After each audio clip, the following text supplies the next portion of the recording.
Hello everyone, welcome back. Class 12th.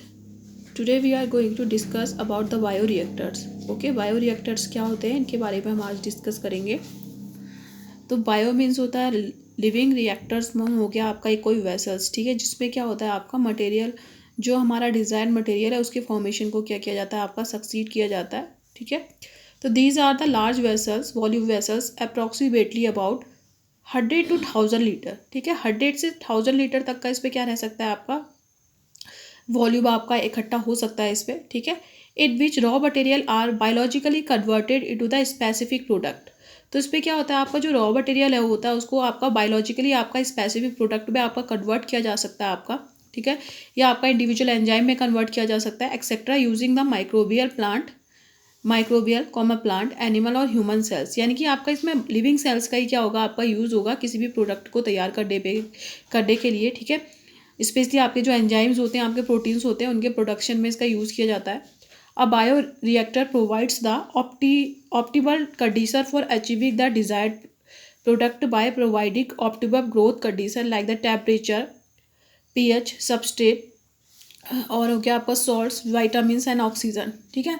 तो इन सब का यूज़ करके मतलब ये आपकी ऑप्टिमम कंडीशन आपका बायोरिएक्टर में रहती है. आपकी इन ऑप्टिमम कंडीशन में क्या होता है आपका जो आपका रॉ मटेरियल है जो कि आपका ऑब्वियसली क्या होगा आपका लिविंग मटेरियल ही होगा, आपका लिविंग सेल ही होंगी आपकी, चाहे एनिमल सेल हो, प्लांट सेल हो, बैक्टीरियल सेल हो, ठीक है.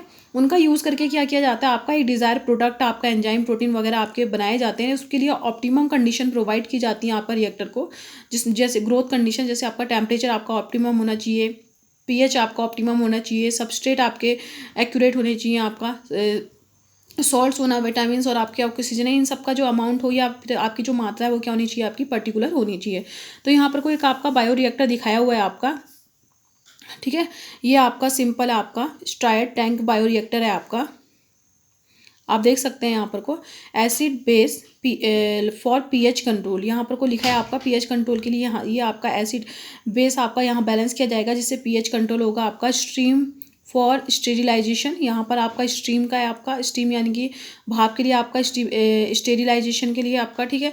ये मोटर है आपका, ये फॉर्म ब्रेकर है आपका, ठीक है. फ्लैट ब्लेडेड इम्पेलर है आपके, ब्लेडेड यानी कि आपका ये एक तरह से इसकी क्या है आपके मेन जो क्या होगा आपका पार्ट है आपका मशीन का जो आपका यूज़ होता है. आपका कल्चर ब्रॉथ हो गया आपका, ठीक है ये, और ये स्टीलर एयर हो गया. यहाँ से आपका क्या होगा आपका स्टेराइल जो एयर है वो क्या होगी आपकी डाली जाएगी आपकी. इस तरह से ये प्रोसेस होती है आपका. ये ऐसे आपका एक पर्टिकुलर डायरेक्शन में आपका clock wise anti clock wise जो भी उसकी मोशन है यहाँ पर उसके अकॉर्डिंग क्या होता है आपका घूमता है. यहाँ पर को आपका क्या दिखा रखा है आपका एंटी क्लॉक वाइज क्या दिखा रखा है आपका रिएक्शन दिखाई है आपकी, ठीक है. अब देखो आप देख सकते हैं कि increase surface area for the oxygen transfer. यहाँ पर आपका ये गैस एनवायरनमेंट है आपका. एक तरह से ये प्रोसेस दिखाई हुई है आपकी.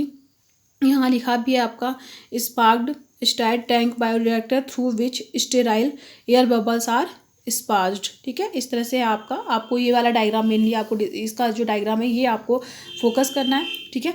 अब देखो उसके बाद क्या होता है आपका, उसके बाद वो कराया the cells can be multiplied in a continuous culture system. In this the used medium is drained out from one side while fresh medium is added from the other side, ठीक है. तो क्या होता है आपका एक साइड से आपका फ्रेश जो आपका मटेरियल है उसको निकाला जाता है, सॉरी आपका एक साइड से आपका प्रोसेस्ड मटेरियल को निकाला जाता है, ठीक है, और दूसरी साइड से आपका फ्रेश मटेरियल को उसमें ऐड किया जाता है ताकि वो कन्वर्ट हो सके आपका किसमें आपका मटेरियल जो हमें चाहिए आपका, ठीक है. अब यहाँ लिखा है other side to maintain the cell in their physiological most active exponential phase. Log phase exponential phase क्या होगी आपकी ऐसी फेज जहाँ पर को प्रोडक्शन क्या होता है आपका लार्जेस्ट होता है. This type of the culturing method produces are larger biomass leading to the higher yield of the desired proteins, ठीक है. तो इसमें क्या होता है आपका नॉर्मल जो प्रोसेस होती हैं आपकी जो नेचुरल प्रोसेस होती है उससे जो मटेरियल फॉर्म होता है उससे कहीं ज़्यादा क्या होगा आपका इसमें क्या होता है हमें प्रोडक्ट मिलता है आपका. The component of the bioreactor are an agitator system हो गया, ऑक्सीजन डिलीवरी सिस्टम हो गया, फॉर्म कंट्रोल सिस्टम हो गया, टेम्परेचर कंट्रोल सिस्टम हो गया, पीएच कंट्रोल सिस्टम, ठीक है. A sampling port to withdraw culture periodically, ठीक है. तो ये सारे इसके क्या होते हैं आपके पार्ट होते हैं. The most commonly used bioreactor are of the stirring type bioreactor are further of the two type simple and the sparge, ठीक है. A simple stirred tank bioreactor is usually cylindrical और with a curve base to facilitate even mixing of the reactor content. The sparged stirred tank bioreactor also facilitate the mixing of the components and ensure the oxygen availability throughout the bioreactor. Alternatively air is bubbled through the reactor. Okay, तो ये है आपका, तो आप देख सकते हैं कि सिंपल टाइप का जो बायोरिएक्टर है वो आपका स्टीरिंग टाइप बायोरिएक्टर है आपका, ठीक है। स्टायरिंग टाइप बायोरिएक्टर है, उसमें भी आपका स्टायरिंग टाइप बायोरिएक्टर आपका दो तरह का होता है। एक होता है आपका सिंपल स्टायर टैंक बायोरिएक्टर, जिसमें बेस कैसा जो आपका क्या होगा, टोटली सिलिंड्रिकल होगा उसका, और जो कर्व्ड उसका बेस कैसा होता है आपका, कर्व्ड होता है, ताकि जो मटेरियल है वो इवनली क्या हो सके, आपका मिक्स हो सके, ठीक है। और एक होता है आपका स्पार्क्ड स्टायर्ड टैंक बायोरिएक्टर, ठीक है। ये भी आपका इवन मिक्सिंग को फैसिलिटेट करता है आपका, और ऑक्सीजन की जो क्या होती है आपकी इंश्योरिटी, ऑक्सीजन की जो क्या अवेलेबिलिटी है आपकी, या जो उसकी रिक्वायरमेंट है उसको भी इंश्योर करता है आपका, ठीक है, थ्रू आउट द बायोरिएक्टर, पूरे बायोरिएक्टर में, ठीक है। Alternatively air bubbled through the reactor, ठीक है। तो ये सारी चीज़ें होती हैं आपकी। अब नेक्स्ट पॉइंट पे बात कर लेते हैं आपका, that is the down stream processing. Down stream processing क्या होती है आपकी, इनके बारे में डिस्कस कर लेते हैं आपका।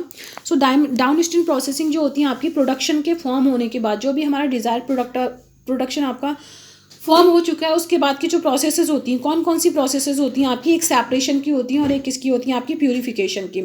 तो हम क्या बोलेंगे आपका, the processes of the separation and the purification of the material are collectively known as the down stream processing, ठीक है।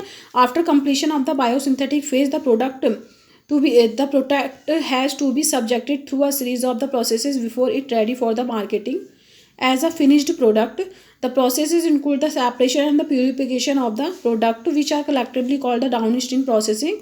The product is then subjected to the quality control testing and formulated with the addition of kept in suitable preservation. Downstream processing and quality control test generally differ from product to product.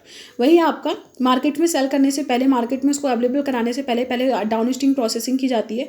उसमें उस product को separate किया जाता है, ठीक है, निकाला जाता है, उसका प्यूरिफिकेशन किया जाता है। उसमें अगर कोई भी इम्प्यूरिटी आपकी मिक्स है तो उसको क्या कर दिया जाएगा, आपका प्यूरीफाई कर दिया जाएगा, उन इम्प्यूरिटीज़ को अलग कर दिया जाएगा, ठीक है। The product is then subjected to the quality control testing, यानी कि उसके बाद उसको उसकी क्वालिटी को टेस्ट किया जाता है। डाउनस्ट्रीम प्रोसेसिंग के बाद उसकी क्वालिटी को टेस्ट किया जाता है कि वो पर्टिकुलर जो हमें क्वालिटी चाहिए वो उसमें है या नहीं है, या फिर वो हार्मफुल तो नहीं है। उस सबको जब चेक कर लिया जाता है, उसके बाद उसको मार्केट में क्या कराया जाता है, आपका अवेलेबल कराया जाता है, ठीक है।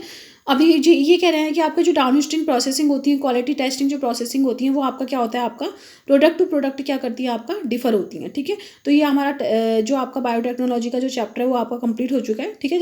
इंपॉर्टेंट जो था वो हमने ऑनलाइन क्लासेस में डिस्कस कर लिया था। ये टॉपिक आपका बचा था, इसलिए मैं ये उतना ही ज़्यादा इंपॉर्टेंट नहीं है, तो इसकी मैंने आपको ऑफलाइन वीडियो आपको प्रोवाइड करा दी है। तो आज का ये चैप्टर हमारा कंप्लीट होता है। In the next video we will discuss about the applications of the biotechnology. Biotechnology के एप्लीकेशंस के बारे में क्या करेंगे, आप डिस्कस करेंगे, ओके।